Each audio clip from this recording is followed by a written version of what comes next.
everyone, I am Joseph Laposa. I am a NASM certified personal trainer and a health coach. Today we are going to go over the deadlift. This is considered the king of muscle building. Let me tell you why.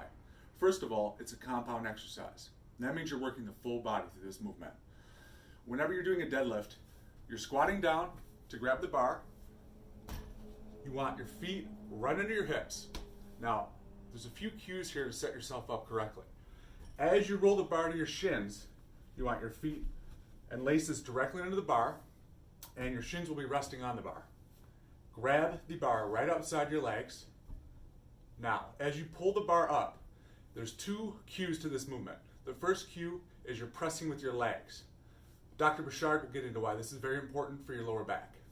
As you press with your legs, you want to pull the bar up to knee level, and once it reaches your knees, right about here, it's a hip thrust forward to engage the back.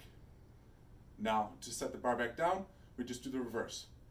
Hips back, down to the knees, and drop the legs.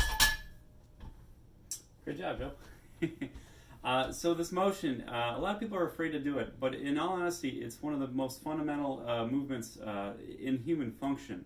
The one big thing you're looking for is what's called a hip hinge. So when done correctly, we're engaging appropriate muscles that surround the spine to help support it. And when we feed those muscles, it allows the engagement of those more often, so it prevents potential injury to the spine because it's supported a lot in a lot better capacity. So the hinge can be performed if you're afraid to do a 135 plus deadlift from the ground.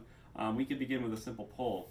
So keeping the shins straight and putting a pull up against our back, it allows us to try to force that movement or challenge our body to perform that movement without any of that challenge of the weight.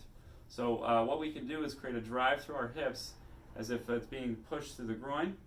The pull is going to be there to prevent us from bending off our back and the pull being driven backwards. So the way I think of it is bags filled with groceries. If I'm pushing my butt to close my door as I go back into my house, it's with a little tightness to the core. So shins straight, pushing back. You can always bend the knees, and you should feel a nice big lengthening through the hamstrings and glutes, and then a slight engagement through the back and the core.